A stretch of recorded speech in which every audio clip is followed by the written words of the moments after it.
बच्चों, कक्षा 12 भौतिक विज्ञान की ऑनलाइन कक्षा में आप सभी का स्वागत है। जैसे कि आप लोग इस समय चैप्टर विवर्तन के बारे में पढ़ रहे हैं, इसके पहले की वीडियो में इस चैप्टर से संबंधित कुछ टॉपिकों के बारे में हम बता चुके हैं, जिसे आप लोग वीडियो में देखे होंगे। इसी क्रम में आज का जो टॉपिक है वह है केंद्रीय उच्चिष्ट की कोणीय चौड़ाई। तो होता क्या है कि केंद्रीय उच्चिष्ट के दोनों ओर प्रथम निम्निष्ठों के बीच की कोणीय दूरी को केंद्रीय उच्चिष्ट की कोणीय चौड़ाई कहते हैं। तो आइए इसको लिख लेते हैं कि केंद्रीय उच्चिष्ट के दोनों ओर प्रथम निम्निष्ठों के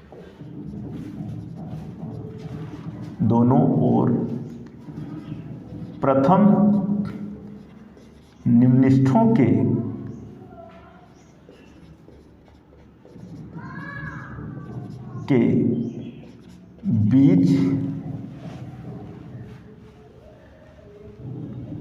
केंद्रीय उच्चिष्ट के दोनों ओर प्रथम निम्निष्ठों के बीच की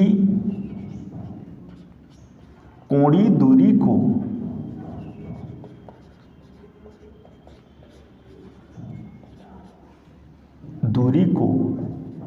केंद्रीय उच्चिष्ट की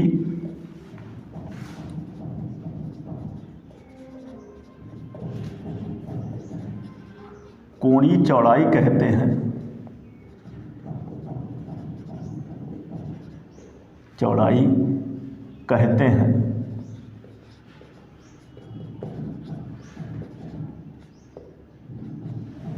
यही इसकी परिभाषा है।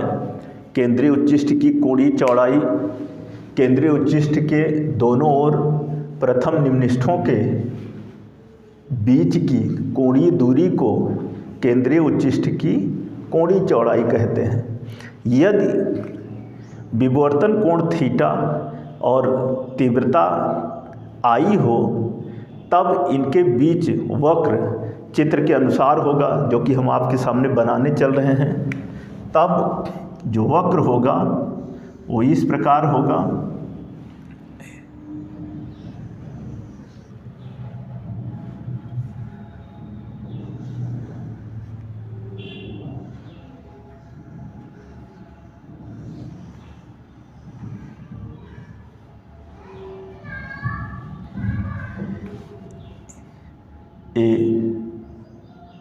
केंद्रीय उच्चिष्ट, जैसे कि हम आपको वक्र में दिखा रहे हैं,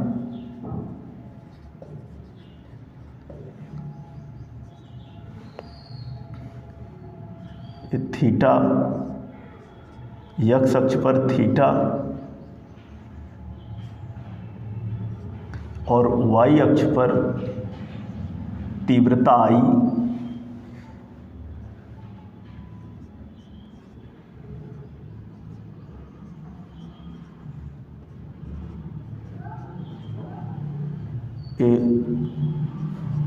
प्रथम निम्निष्ठ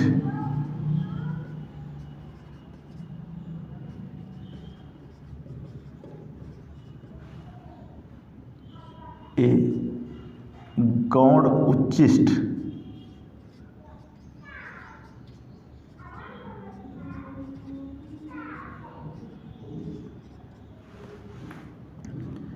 माइनस लैम्डा पानी माइनस 2 लैम्डा पानी और माइनस 3 लैम्डा पानी,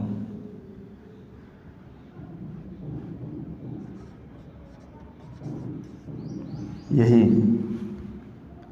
आपका चित्र है। तो हमने कहा कि यदि विवर्तन कोण थीटा और तीव्रता I के बीच में वक्र खींचें तो वक्र जो है इस चित्र के अनुसार प्राप्त होगा। यहाँ पर इस वक्र में हमने दिखाया है कि यह केंद्रीय उच्चिष्ट है और इस केंद्रीय उच्चिष्ट के दोनों ओर की जो एक कोणीय दूरी है, यही कोणीय दूरी जो है वह केंद्रीय उच्चिष्ट की कोणीय चौड़ाई कहलाती है।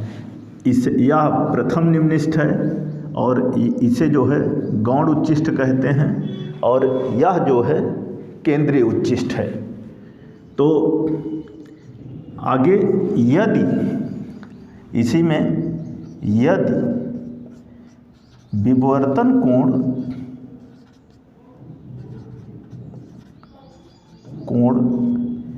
थीटा हो तब प्रथम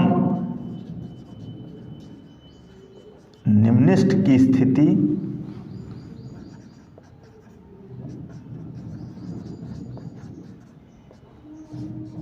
ई साइन थीटा बराबर यम लेम्डा।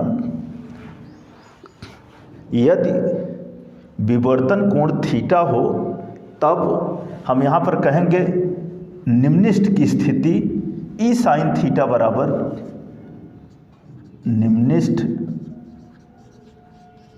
की स्थिति ई साइन थीटा बराबर यम लेम्डा। फिर आगे प्रथम निम्निष्ठ के लिए प्रथम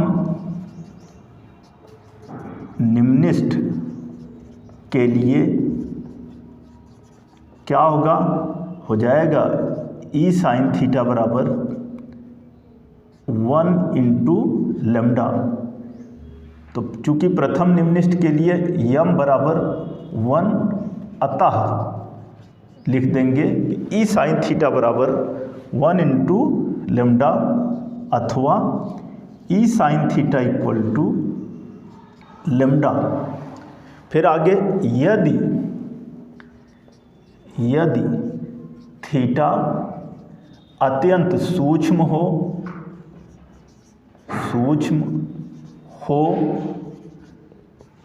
अर्थात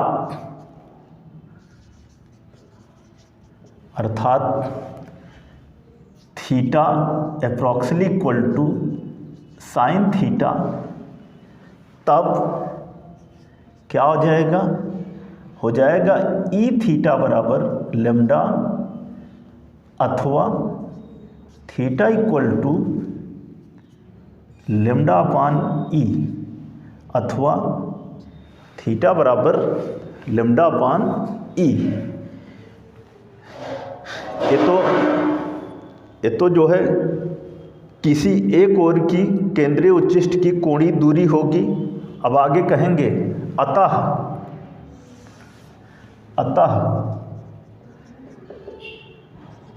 केंद्रीय उच्चिष्ट की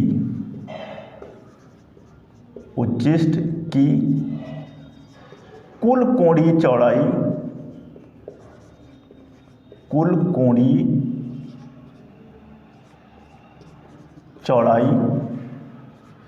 क्या होगा, इसी में दोनों ओर गुणा हो जाएगा, क्योंकि एक ओर की कोणीय चौड़ाई जो है वह हमें प्राप्त हुई थीटा बराबर लेम्डा अपान ई।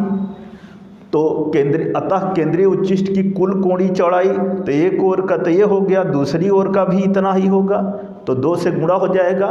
तो हो जाएगा क्या, 2 थीटा बराबर 2 लेम्डा अपान स्मॉल ई, 2 थीटा बराबर 2 लेम्डा अपान स्मॉल ई।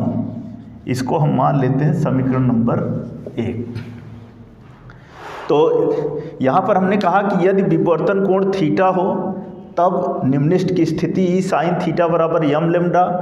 प्रथम निम्निष्ठ के लिए यम बराबर 1, अतः ई साइन थीटा बराबर 1 इंटू लेम्डा अथवा e sine theta equal to lambda. यदि थीटा अत्यंत सूक्ष्म हो अर्थात थीटा लगभग बराबर हो साइन थीटा के, तब e theta equal to lambda अथवा theta equal to lambda upon e. अतः केंद्रीय उच्चिष्ट की कुल कोणीय चौड़ाई 2 थीटा बराबर 2 लेम्डा अपान ई। फिर आगे यदि झिर्री और पर्दे के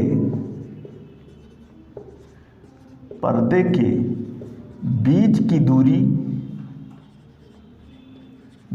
दूरी कैपिटल डी हो तब केंद्रीय उच्चिष्ट की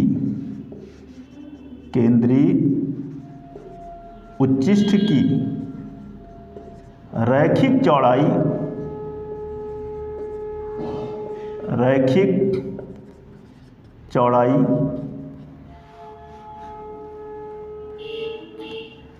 यदि झिर्री और पर्दे के बीच की दूरी कैपिटल डी हो, और एक बात यहाँ पर और कह सकते हैं, तथा केंद्रीय उच्चिष्ट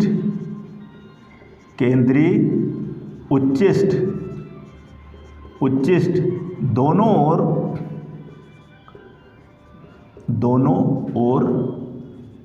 2x दूरी तक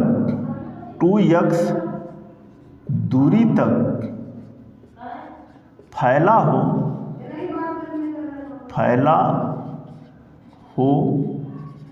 तब केंद्रीय उच्चिष्ट की रैखिक चौड़ाई क्या होगा, हो जाएगा 2x बराबर 2 lambda upon small e into D. हमने कहा कि यदि झिर्री और पर्दे के बीच की दूरी कैपिटल डी हो तथा केंद्रीय उच्चिष्ट दोनों ओर 2x दूरी तक फैला हो, तब केंद्रीय उच्चिष्ट की रैखिक चौड़ाई 2x बराबर 2 lambda upon small e into capital D, equation number 2। फिर आगे, यदि झिर्री के समीप स्थित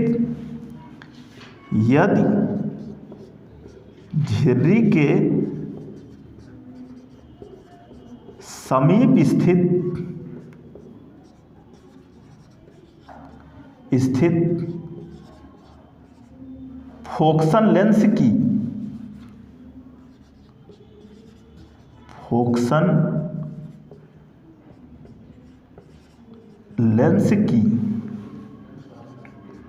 फोकस दूरी स्मॉल एफ हो, तब केंद्रीय उच्चिष्ट की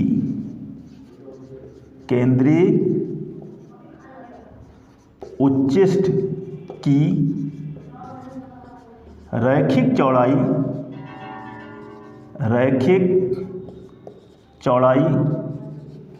क्या हो जाएगा, 2x बराबर 2 lambda upon small e into F. 2x बराबर 2 लैम्डा अपान स्मॉल ई गुणे एफ। हमने कहा कि यदि झिर्री के समीप स्थित फोकसन लेंस की फोकस दूरी स्मॉल एफ हो, तब केंद्रीय उच्चिष्ट की रैखिक चौड़ाई 2x बराबर 2 लैम्डा अपान स्मॉल ई और गुणे एफ, जहाँ x जो है वह प्रथम निम्निष्ठ की रैखिक केंद्रीय उच्चिष्ट से रेखीय दूरी है। कहेंगे कि जहाँ x प्रथम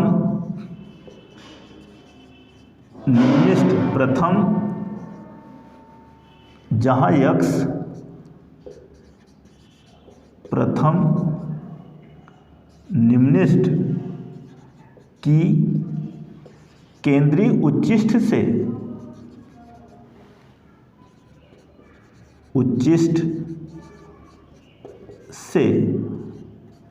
रेखीय दूरी है।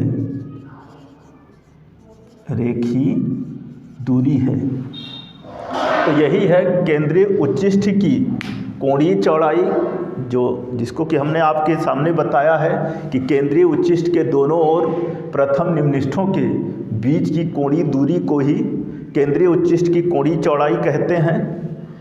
यदि विवर्तन कोण थीटा और तीव्रता आई हो तो चित्र जो इन दोनों के बीच में जो वक्र बनेगा वो इस चित्र के अनुसार बनेगा, जैसे कि हम आपके सामने दिखाए हैं। यही केंद्रीय उच्चिष्ट है। यहाँ पर एक प्रथम निम्निष्ठ है, एक गौण उच्चिष्ट है। और यही केंद्रीय उच्चिष्ट के दोनों ओर की जो कोणीय चौड़ाई है, यही केंद्रीय उच्चिष्ट की कोणीय चौड़ाई कहलाती है। यदि विवर्तन कोण थीटा हो तो इसके लिए हमने यहाँ पर प्राप्त किया है विवर्तन कोण थीटा बराबर लैम्डा अपान स्मॉल ई। फिर आगे कहा है कि अतः केंद्रीय उच्चिष्ट की कोणीय चौड़ाई इसका दूना होगा तो 2 theta equal to 2 lambda upon small e. ये समीकरण 1 हो गया।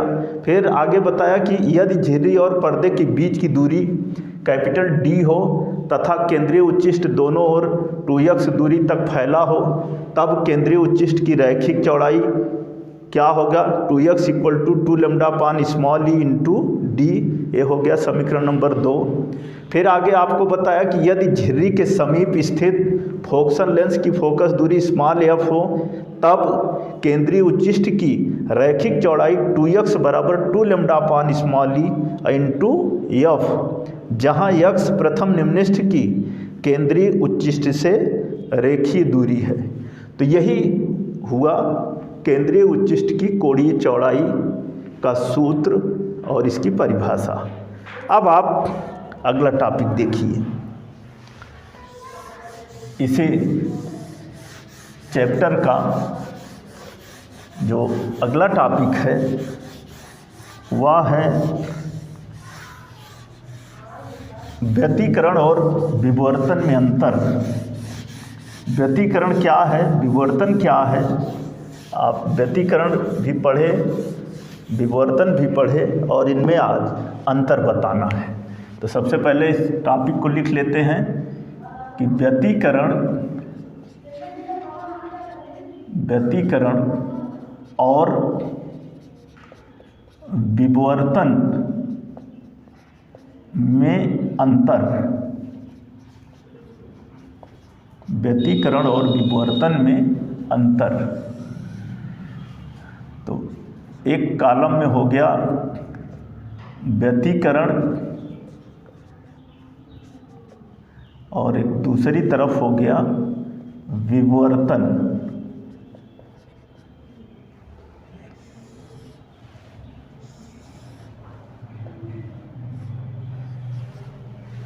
विवर्तन, इन्हीं दोनों में अंतर बताना है, व्यतिकरण और विवर्तन में। तो पहला पॉइंट ध्यान दीजिएगा कि व्यतिकरण जो है दो कला संबद्ध स्रोतों से निकलने वाली तरंगिकाओं के अध्यारोपण से प्राप्त होता है। ये तो व्यतिकरण का पहला पॉइंट हो गया। विवर्तन में क्या है कि विवर्तन एक ही तरंगाग्र के विभिन्न बिंदुओं से निकलने वाली तरंगिकाओं के अध्यारोपण से प्राप्त होता है। दूसरा पॉइंट, व्यतिकरण फ्रिंजों की जो चौड़ाई है वह एक समान होती है अथवा नहीं भी होती है, परंतु जो दूसरा पॉइंट विवर्तन का है, विवर्तन फ्रिंजों की चौड़ाई कभी भी एक समान नहीं होती है। विवर्तन और व्यतिकरण में तीसरा पॉइंट, व्यतिकरण प्रतिरूप में दीप्त फ्रिंजों की तीव्रता एक समान होती है, जबकि इस विवर्तन में क्या होता है, विवर्तन में दीप्त फ्रिंजों की जो तीव्रता है वह उत्तरोत्तर घटती जाती है। चौथा पॉइंट, व्यतिकरण में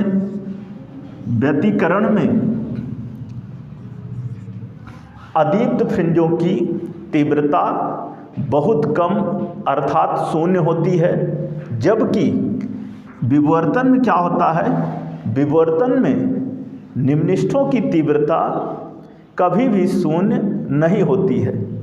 तो यही चार अंतर हैं जो हम आपको बता रहे हैं। व्यतिकरण और विवर्तन में क्या अंतर होता है, तो फिर से हम आपको एक बार बता दे रहे हैं कि व्यतिकरण जो है दो कला संबद्ध स्रोतों से निकलने वाली तरंगिकाओं के अध्यारोपण से प्राप्त होता है। विवर्तन एक ही तरंगाग्र के विभिन्न बिंदुओं से निकलने वाली तरंगिकाओं के अध्यारोपण से प्राप्त होता है। दूसरा पॉइंट, व्यतिकरण फ्रिंजों की चौड़ाई एक समान होती है अथवा नहीं भी होती है। विवर्तन फ्रिंजों की जो चौड़ाई है वह कभी भी एक समान नहीं होती है। तीसरा पॉइंट, व्यतिकरण में या व्यतिकरण प्रतिरूप में दीप्त फ्रिंजों की तीव्रता एक समान होती है। विवर्तन में दीप्त फ्रिंजों की तीव्रता जो है वह एक समान कभी भी नहीं होती, अर्थात वह उत्तरोत्तर घटती जाती है। चौथा पॉइंट, व्यतिकरण प्रतिरूप में अदीप्त फ्रिंजों की तीव्रता बहुत कम अर्थात शून्य होती है। विवर्तन में निम्निष्ठों की जो तीव्रता है वह कभी भी शून्य नहीं होती है। तो यही 4 पॉइंट हैं व्यतिकरण और विवर्तन में अंतर। अब आप अगला टॉपिक देखिए।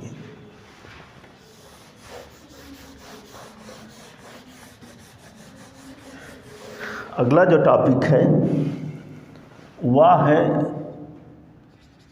ध्वनि तरंगों में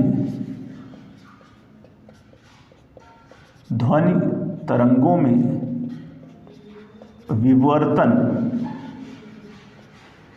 ध्वनि तरंगों में विवर्तन तो होता क्या है कि जब मतलब इस टॉपिक के अंतर्गत होता क्या है कि जब किसी मकान के पीछे कोई वाद्य यंत्र जैसे बैंड बज रहा होता है तब उसकी आवाज़ जो है हमारे कानों तक पहुंच जाती है या पहुंचती है। इसका कारण यह है कि जो ध्वनि तरंगे हैं वह उस मकान की दीवारों से विवर्तित होकर हमारे कानों तक पहुंचती हैं, जिस कारण उस बैंड की जो ध्वनि है वह हमारे कानों को सुनाई देती है। तो ध्वनि तरंगों के मार्ग में आने वाले अवरोधों जैसे मकान की दीवारों, खिड़कियों, दरवाज़ों आदि से मुड़कर अथवा विवर्तित होकर ध्वनि तरंगों के पीछे की ओर जाने की इस घटना को ही ध्वनि तरंगों का विवर्तन कहते हैं। फिर से आपको हम बता रहे हैं, हमने कहा कि जब कोई वाद्य यंत्र जैसे बैंड किसी मकान के पीछे बज रहा होता है तब उसकी ध्वनि हमारे कानों तक पहुंचती है। इसका कारण यह है कि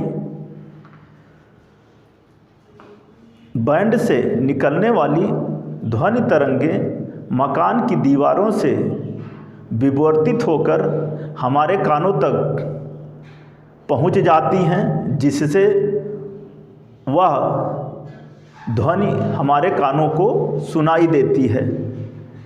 मकान की दीवारों, खिड़कियों, दरवाज़ों से विवर्तित होकर या कह सकते हैं कि ध्वनि तरंगों के मार्ग में आने वाले अवरोधों जैसे मकान की दीवारों, खिड़कियों, दरवाज़ों से विवर्तित होकर ध्वनि तरंगों के पीछे जाने की इस घटना को ही ध्वनि तरंगों का विवर्तन कहते हैं। तो ये था हमारा ध्वनि तरंगों का विवर्तन। तो बच्चों, आज की इस वीडियो में हमने बताया है कि केंद्रीय उच्चिष्ट की कोणीय चौड़ाई क्या होती है, उसका सूत्र क्या होता है और उसकी परिभाषा क्या होती है।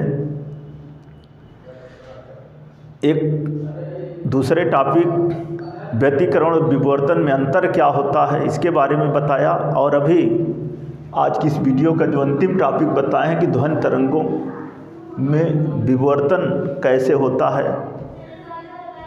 इन टॉपिकों को आप जैसे हमने बताया इन्हें ध्यानपूर्वक देखें, सुनें, समझें और नोट करें। इस चैप्टर के बचे हुए जो शेष टॉपिक हैं उन्हें हम आपको अगली वीडियो में बताएंगे। धन्यवाद।